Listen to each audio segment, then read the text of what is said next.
बच्चों, स्वागत है आपका आज की विज्ञान की कक्षा में।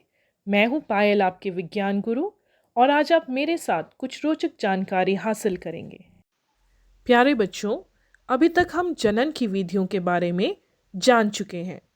आपको पता है कि नर जनन अंग में वृषण, टेस्टिस, नर युग्मक जिसे शुक्राणु स्पर्म कहते हैं उत्पन्न करता है। वह मादा जनन अंग में अंडाशय, ओवरीज, मादा युग्मक जिसे अंडाणु कहते हैं उत्पन्न करते हैं। आइए अब हम निषेचन के विषय में जानकारी हासिल करें और पता लगाएं कि एक नए जीव का आरंभ कैसे होता है। निषेचन, फर्टिलाइजेशन। जनन प्रक्रम का पहला चरण शुक्राणु और अंडाणु का संलयन है।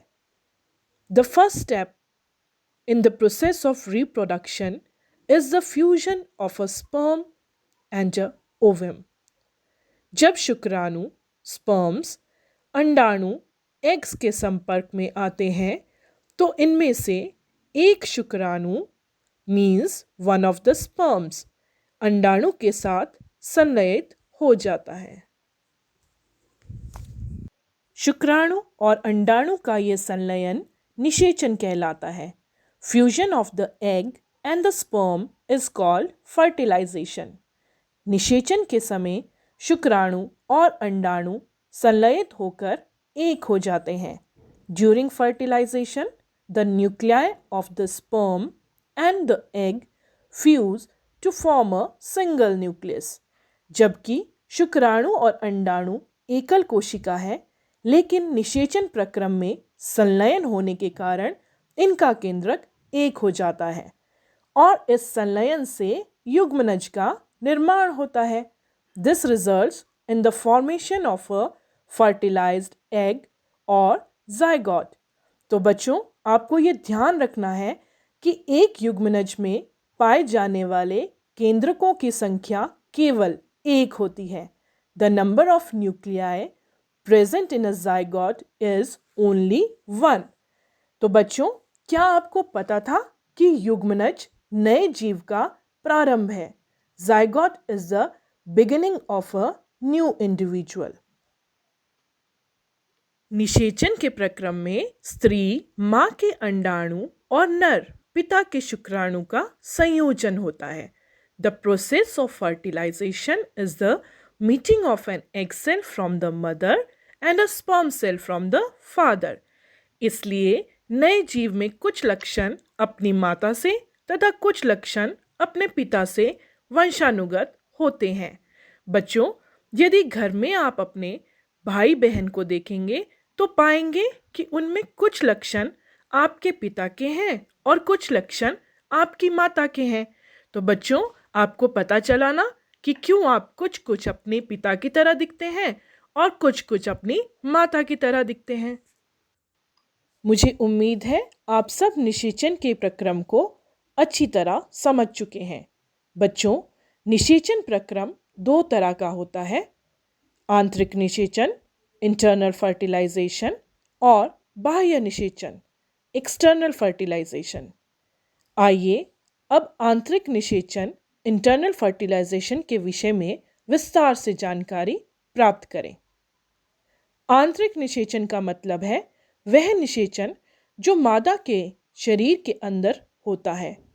Fertilisation which takes place inside the female body is called internal fertilisation. बच्चों, मनुष्य, गाय, कुत्ते तथा मुर्गी इत्यादि अनेक जंतुओं में आंतरिक निषेचन होता है। आइए आपको एक इंटरेस्टिंग चीज़ के बारे में बताती हूँ। बच्चों, क्या आपने परखनली शिशु टेस्ट ट्यूब बेबी के विषय में सुना है? आपको नाम से लग रहा होगा कि यह कोई ऐसा शिशु होगा जो परखनली में विकसित होता होगा, यानी कि टेस्ट ट्यूब में बनता होगा। तो जानते हैं आखिर टेस्ट ट्यूब बेबी परखनली शिशु है क्या? कुछ स्त्रियों की अंडवाहिनी अवरुद्ध होती है। ऐसी स्त्रियां शिशु उत्पन्न करने में असमर्थ होती हैं क्योंकि फर्टिलाइजेशन निषेचन के लिए शुक्राणु मार्ग अवरुद्ध होने के कारण अंडाणु तक नहीं पहुंच पाते। ऐसी स्थिति में डॉक्टर्स ताज़ा अंडाणु यानी कि एग्स एवं शुक्राणु स्पर्म्स इकट्ठा करके उचित माध्यम में कुछ घंटों के लिए एक साथ रखते हैं, जिससे आईवीएफ अथवा इन विट्रो निषेचन, शरीर से बाहर कृत्रिम निषेचन हो सके। इसे फर्टिलाइजेशन आउटसाइड द बॉडी भी कहते हैं। अगर फर्टिलाइजेशन हो जाती है यानी कि अगर निषेचन हो जाता है तो युग्मनज जायगोट को लगभग 1 सप्ताह तक विकसित किया जाता है, जिसके पश्चात उसे माता के गर्भाशय यूटरस में स्थापित किया जाता है। माता के गर्भाशय में पूर्ण विकास होता है तथा शिशु का जन्म सामान्य शिशु की तरह ही होता है। इस तकनीक द्वारा जन्मे शिशु को परखनली शिशु कहते हैं। तो बच्चों, पता चला ना कि परखनली शिशु क्या होता है। आप आंतरिक निषेचन के विषय में जान चुके हैं। आपको ये जानकर हैरानी होगी कि कई जंतु ऐसे हैं जिनमें निषेचन की क्रिया मादा जंतु के शरीर के बाहर होती है। इन जंतुओं में निषेचन जल में होता है। आइए पता लगाएं कि यह किस प्रकार संपन्न होता है। बच्चों, मैं आपको कुछ दिखाती हूँ। क्या आपने ऐसा पहले कभी देखा है? क्या आप इसे पहचान पा रहे हैं? कुछ बच्चे तो अवश्य इसे पहचान गए होंगे। बच्चों, यदि आप बसंत या वर्षा ऋतु में किसी तालाब या मंद गति से बहते हुए झरने का भ्रमण करें तो आपको जल पर तैरते हुए मेंढक के अंडे फ्रॉग एग्स इस प्रकार दिखाई देंगे। बसंत अथवा वर्षा ऋतु में मेंढक तथा टोड पोखर या फिर तालाब या मंद गति से बहते झरने की ओर आते हैं। जब नर तथा मादा एक साथ पानी में आते हैं तो मादा सैकड़ों अंडे देती है। मेंढक के अंडे बहुत कोमल होते हैं। जेली की एक परत अंडों को एक साथ रखती है और इनकी सुरक्षा भी करती है।